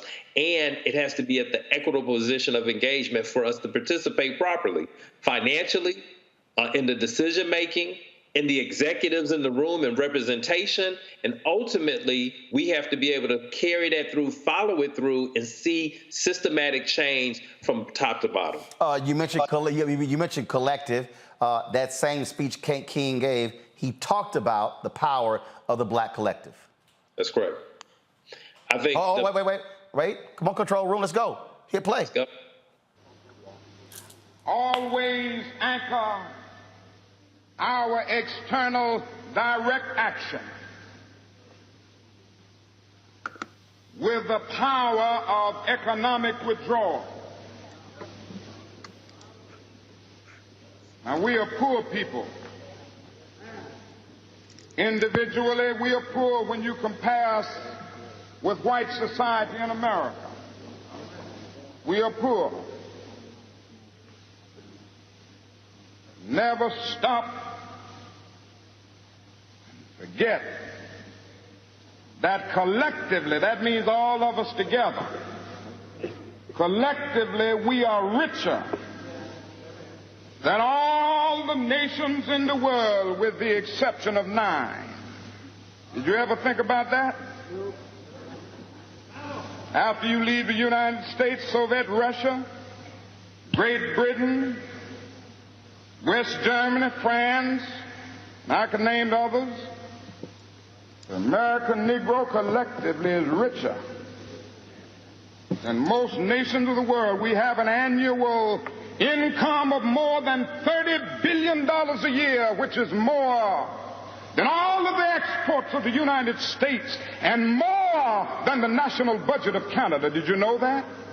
That's power right there if we know how to pool it.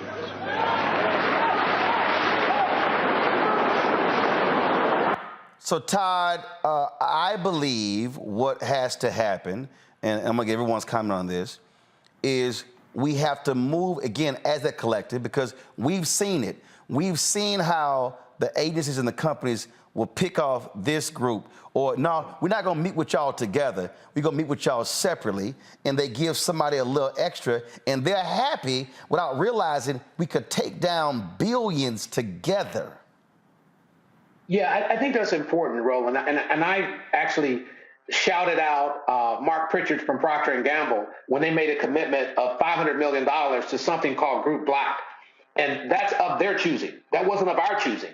And when we are assigned a collective, that's a false narrative. There's no collective in the white space. They just do business with them. But I do think there's a concert of conversation. But first, Roland, we have to deal with the reality of the least affordable Negro, to quote my friend Byron again, and whoever that is, whether it's an advocacy group, whether it's somebody willing to take a big paper check, whether it's a conference that wants to be part of an economic system that's on a white platform that's black targeted. So part of this conversation, Roland, is us and understanding how this game works. So the collective has to be a conversation about the power of assigning this set aside in a real monetary way and distributing it in a way that actually executes the media game plans and get out of the business of events and parties. You know, Afrotech is a huge event. Essence is a huge event. You know, Black Enterprise has great events, but that doesn't connote the kind of media things you talked about earlier. So we can't be lulled into this word collective because we're only asked to aggregate and get everybody to agree. The reality of it is they should be doing business because we over-index, not at 2%, at far north of 20% of most of these major brands. And that demand is on our ability to say, we're going to stop doing what Dr. King talked about, which is integrating ourselves into a burning house. Randy, we've experienced this. Some of the biggest obstacles that we have had has been the Negro in the room. Right. Who is about trying to protect their job without realizing you literally are screwing black folks out of millions of dollars. Right. I see you over there with the amen melody. Go ahead. Randy. The tokenized Negro is an absolute problem. I mean, the person that they hire, that they can get just to say, look, we have a black person here. We had one sister who tried to jam up me and Todd, and we said, fool, we the reason you got hired. the agency was nearly all white. We put them on blast. She gets hired, and she's trying to tell, we like, how you think you got here? Go ahead. Right, they make us so desperate that you have certain people who will sell out their own people, who will sell out us getting an opportunity to make any progress just so they can pay their mortgage in a nice neighborhood and send the kids to private schools. And don't get me wrong, of course we all want nice luxuries, we all want these things, but it does come at a price that I don't think that we realize. Well, hell, Ty, you had a grocery chain that was, the white folks in the company wanted to do a deal with y'all and some HBCUs, and there was an HBCU DEI person who was like, nah, we've done enough for HBCUs. That's right. That was a huge grocery chain here in Texas, And he said, we already gave Prairie View a 10-year commitment for some scholarships, forgetting that we're 15, 20% of all buying of that grocery chain. And so they reached out to the CEO and said, no, you don't have to. I'm a director. And so we already did our black thing. And the big thing, Roland, that we keep going to is that this is a largely black problem of will. We have to say, we demand that you're going to either do right by us or we're going to withhold our economic power. That's the whole story. We're dancing around it. But at the end of the day, they can continue to do window dressing if we don't pull in the economic power. And the thing I wanted to say, Roland, my company is probably 100x what the average American company with one entrepreneur is on a revenue basis, and we're thankful for that. And because of that, Grambling University has benefited. 13 students and interns from the Gulf Coast Atlantic Conference, which is a NAIA set of schools in Mississippi, Alabama, Louisiana, Arkansas, and Texas, they now have paid internships, and we're able to broadcast their games. So what happens is that we rematriculate that money into our community, and we're trying to grow our base and tell our own story. And that's the point here. Look, I mean, in 4 years, we've grown this to a $3 million a year business. And guess what? Black engineering company did the control room, black lighting company, black set designer, black art, the green screen was done by a black drape company. Right, that's exactly what we do. But and again, we can grow. We launched our 24-hour channel. We're going to be on 3 different distribution platforms by the end of next month. We're talking to 5 others. A story just came out today saying black people are underrepresented on fast channels. We are creating a 24-hour black news and information network, but we cannot grow if we are broke. I got to go to a break. We come back. Next steps. Everyone will weigh in on that. You're watching Roland Martin Unfiltered on the Black Star Network.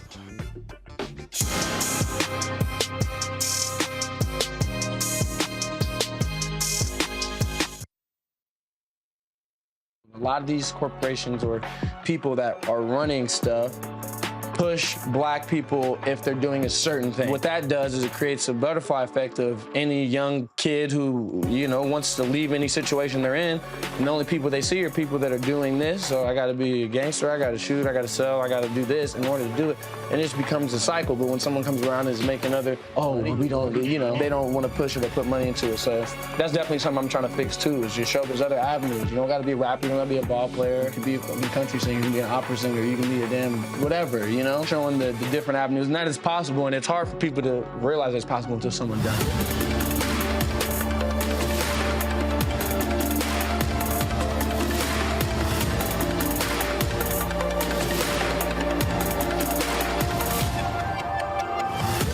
I'm Dr. Jackie here on A Balanced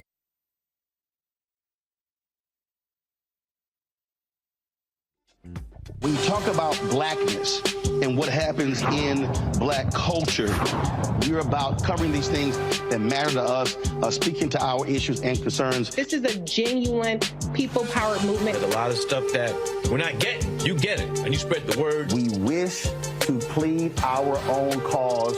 Too long have others spoken for us. We cannot tell our own story if we can't pay for it. This is about covering us. Invest in black-owned media. Your dollars matter.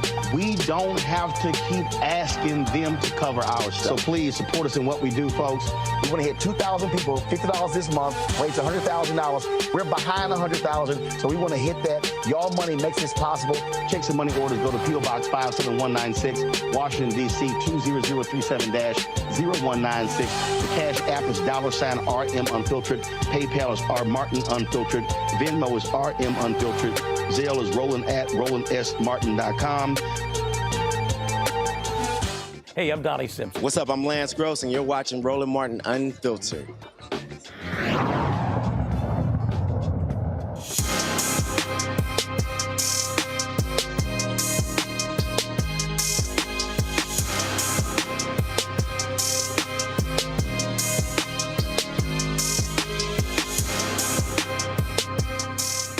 MLK's book is phenomenal, and that is, of course, Where Do We Go From Here, Chaos or Community. I mentioned Operation Breadbasket when he talked about what they do. He said the first step is negotiation. If negotiations break down, the step of real power and pressure is then taken. And he said the last thing is withdrawing our support of various businesses. So the question, Cliff, when it comes to this issue, where do we go from here? With Roland, as you were playing the Martin Luther King video, I always like to go back to a Malcolm X quote, and it says, "The media is the most powerful entity on earth. They have the power to make the innocent guilty and to make the guilty innocent, and that's power. Media has the power to influence minds, ideas, behaviors, and attitudes of the masses." And that goes to say, if we're not controlling media, we're not controlling the image of African Americans all over or Black people all over this world. I think the collective piece is very important. I respect what Byron Allen and you brothers have been doing. But one of the things I would say is, when we're going to these corporations, we have to gather more Black voices so that it does look like it's more of a united front. Black folks have always had a spokesperson, and we have to get beyond that and have us again go in as a collective and make our demands, and then take those demands basically to our people, as you said, and educate so that there is an action plan. People on the chat wondering what can they do, and as we give them information, that strategy will then be developed to say, hey, we may have to shut them down, we may have to boycott them, but at the same time, we got to balance out the tables and tickets that happens with all of our organizations in every city and nationally. Got it. So these are the things that we have to deal with. Melody? I am, and as I've grown older, I really have started studying Martin Luther King. So I so appreciate how you put him as part of this conversation. But I want you to think about something, Roland. It didn't get real about Martin Luther King. When he was talking about racial equality, everybody, they loved him. When Martin Luther King died, he had fallen out with the American public. White folks were done with him. You want to know why? The money. Because he started talking about money. Boom. He started talking about money, right? And so I've come to understand that his conversation some 50, 60 years ago is the same conversation we're having now. That's it. So this is not a sprint. It's a marathon. We have to continue to put foot on neck. We do have to go in collectively. But you know what I realize? We've become teachers. When we go into these rooms, we are teaching and continue to teach over and over again because the room continues to change, right? But we just have to keep hammering away with it. Because the one consistent thing is we are Black, we are authentically ourselves, and we are the only one who can tell our authentic story. And that's the value of us. Terrell. That is our value. Terrell? Yeah, I'm going to give you guys a little bit of a slightly different perspective that I'm sitting on. Is I really am about ownership. And I am past the point of just taking any handout or trying to scrap for these crumbs. Roland and I have had these conversations time and time again. I'm about figuring out how can I build equity, how can I support, how can I create M&A opportunities within my community, how can I raise funds, and the key here is, and I ask you, what do we own? What industry, what space, what product, where is our ownership? And how are we funneling that to our children and our children's children? So the problem I have sometimes is, and I agree with our collective brilliance, what I would love is to see how we can create that into a centerfold and then drive change from our vantage point, from our position, with leverage that we control and that we own. So within the space, let's be specific. When you talk about Black media, I know, we know, whether it's television, whether it's music, whether it's fashion, streaming, we set culture. The problem sometimes is our ability to own, manifest, and monetize the culture and keep it within our community and circulate these dollars so that we see economic change and then we create the leverage that we want to see long term. So I would love to see us pick a point, pick a space, pick a place, and dive in and go hard. Now, can we boil the entire ocean? That becomes difficult. Do we have all of the upfront resources? Absolutely not. But if we take a space and you create a level of focus and centerfold, over time, you can begin to expand. But as we stay dispersed, I feel we stay separated from each other, and ultimately we don't see enough shifted change. Randy? Advertising agencies control image. That's what they're hired to do, is to control a brand's image. And what I don't think people are talking about is that what advertising agencies are saying is, we don't like what black media is saying about black people, which is absolutely ridiculous. They feel as if they should control the image of black people. And we need to reject that and say, you know what, I don't see myself reflected at all within this brand. And so, yes, we are going to leave it alone. We're not going to support it any further. And it's not just about who we don't support, but it also is about who we do support, right? And we need to provide people like Roland Martin and other news media with the numbers to say, listen, you are losing, as they are, you are losing black followers every single day because you are not at all reflecting who we are. Because guess what? This ad agency has ignored who we are. They've ignored black people. They've ignored. They're trying to speak for us, and we need to stop that. It should be our voices. We should control our voice and our image, and not them. Todd? Yeah, there's a couple things, Roland. I don't really get involved in the fantasy or Pollyannish conversation about aggregating and getting a collective of black people to agree. I work with 101 HBCUs. I think 30 or so are on my platform, and we represent 70% of where black people are. I've never seen an HBCU in a white neighborhood. White people love HBCUs. Most of them have 10, 20, some 50 HBCU initiatives. And all it's about is paper checks and scholarships. So when I talk about the economic impact of HBCUs and their ability to actually drive economic impact in the communities that they serve, it becomes uncomfortable. We have a deal with a major, I'll tell you, it's Walgreens, where we want to drive traffic in the communities that they live in with products from a company like Procter & Gamble and represent a welcome mat to folks. Because at the end of the day, 50% of all advertising is wasted and 50% is directional. That's an old trope. But the reality of it is they've turned it into a data business, and they've eliminated us from the data business because we don't have the ad technology to deliver it consistently. So we have to build smart pilots, Roland. We have to execute within those pilots, and we have to have a demand conversation about our ability to drive commerce for these brands, because they can do a substitute for everything we're doing, and they've been doing that for the last 70 years. So we have to demand that they partner in a different way and get out of the DEI business and get into the business of advertising and delivering media and delivering our audience where people actually drive commerce transactions, because that's where that $1.6 trillion shows up. Folks, in Dr. King's book, Where Do We Go From Here, Chaos or Community, he said that y'all heard me say this many times, he said there are already structured forces in the Negro community that can serve as the basis for building a powerful united front. The Negro Church, the Negro Press, the Negro fraternities and sororities, and Negro professional associations. But this is what he said about the Negro Press. He said too many Negro newspapers have veered away from their traditional role as protest organs agitating for social change and have turned to the sensational and the conservative in place of the substantive and the militant. That's what he wrote in 1967. This was his last book, and it wasn't published for 10 years after his death.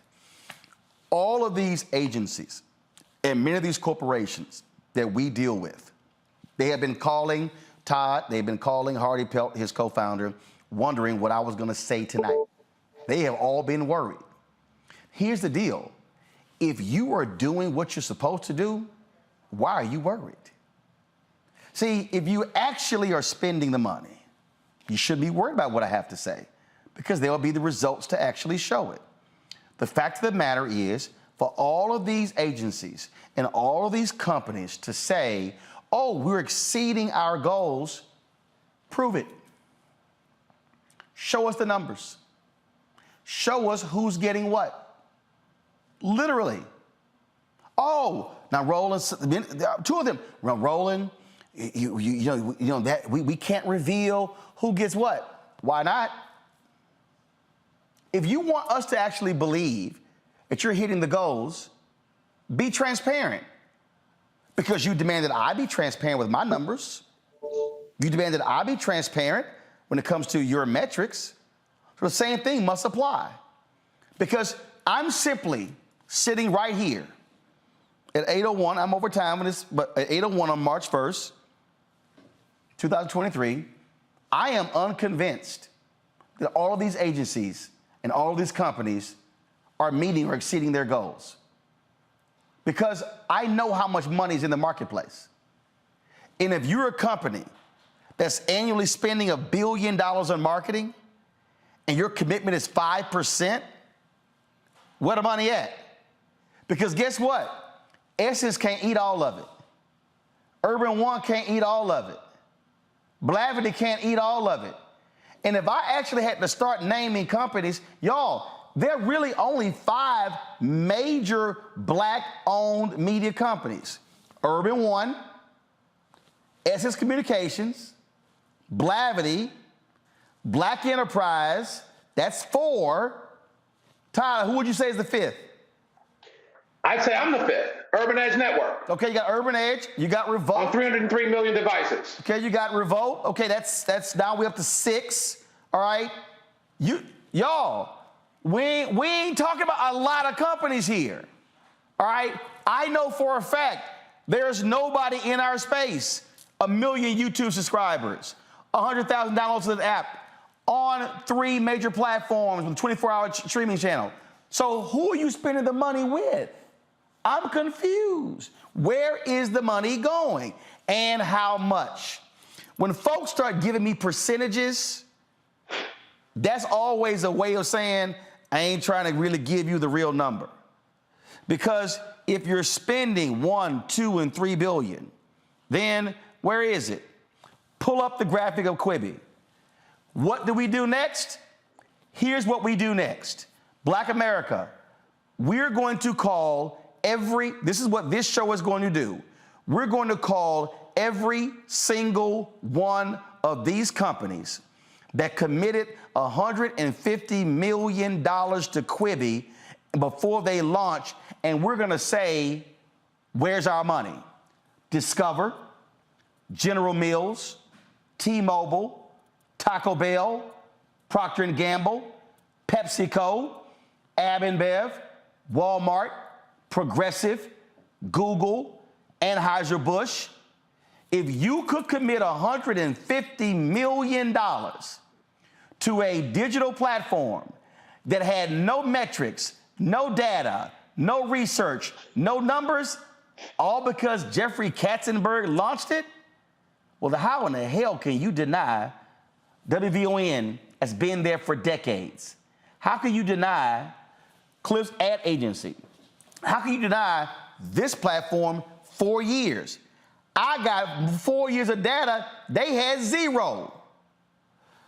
I need the folks watching to understand you cannot be innocent bystanders in this battle.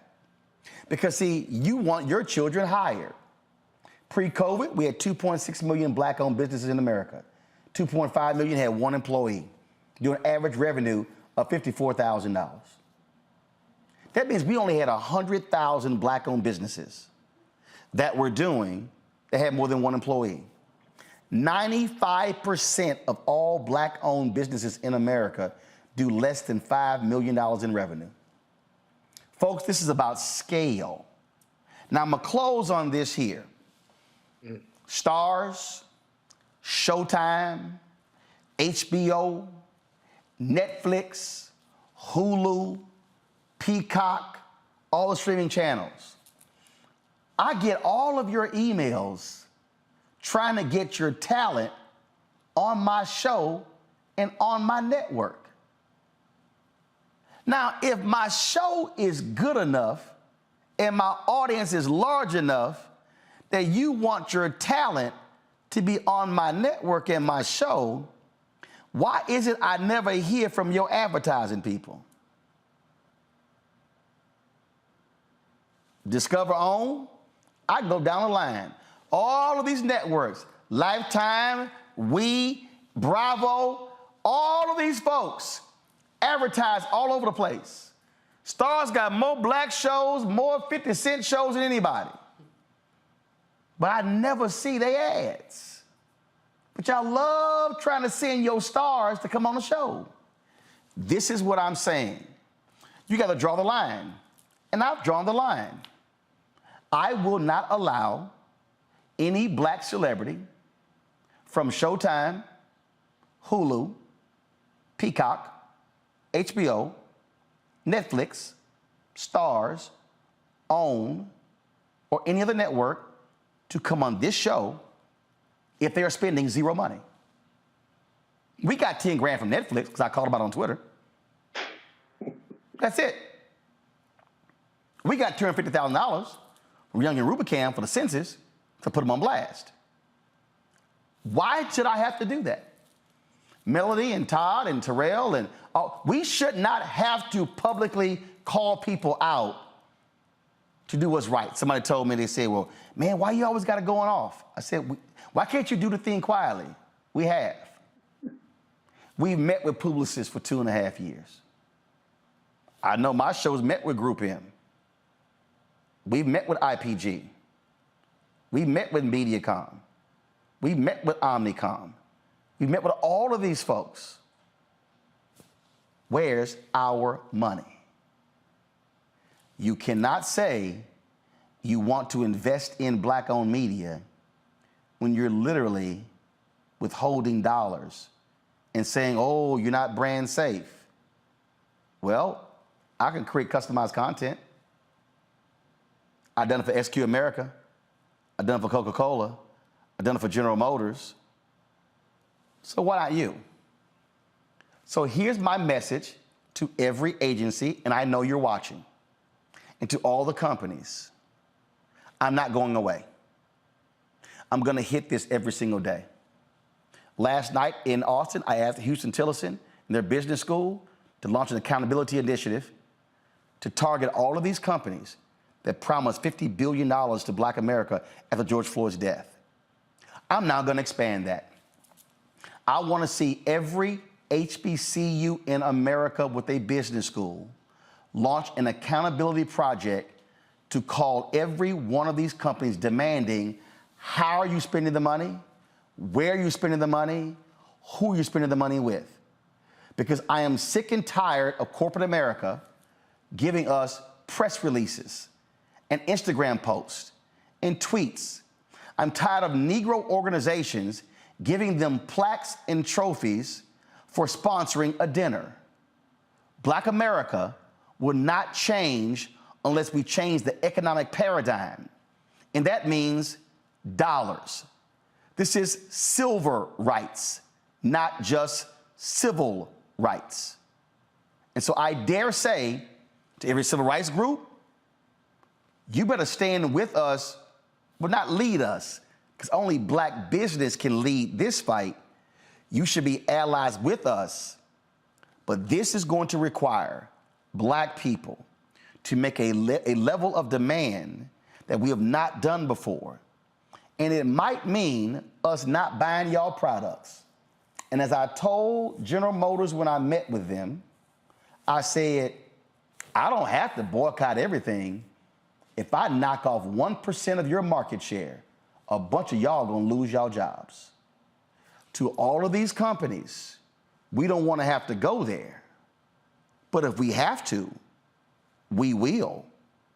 And trust me, if I got no money last year, and I got no money last quarter, and I got no money last month, and no money last week, and no money yesterday, and I got no money today, it's a damn good chance I ain't getting no money tomorrow. I will not praise your announcements. I will not praise your press releases. I will judge every company and every agency based upon your direct deposits. Now is the time for y'all to do right and stop offering excuses, because we are coming, because I own this and I control it. And if it's just me standing in front of one camera and I got to get rid of all of this, I will rain holy hell as long as there's breath in my body, because what the hell do we have to lose? Let me thank Cliff, Todd, Melody, Randy, Terrell for joining us. Folks, thank all of you for watching as well. Be sure to download our Black Star Network app, Apple phone, Android phone, Apple TV, Android TV, Roku, Amazon Fire TV, Xbox One, Samsung Smart TV. Also, join our Bring the Funk fan club. Your dollars have made it possible. Here's what's so crazy. My fan base has contributed in excess of $2 million to this show. which is more than what corporate America has provided for us in advertising direct. Checking money orders. Go to P.O. Box 57196, Washington, D.C. 20037-0196. Cash App, $RM Unfiltered. PayPal, R Martin Unfiltered. Venmo is RM Unfiltered. Zelle is Roland at RolandSMartin.com. Roland at RolandMartinUnfiltered.com. Folks, I'll see you tomorrow right here on the Black Star Network. Oh, don't forget to get my book, White Fear, How the Browning of America is Making White Folks Lose Their Minds. Apple phone, Android. First of all those bookstores, Target, download it from Audible as well. That's it. I'll see y'all tomorrow. Holla!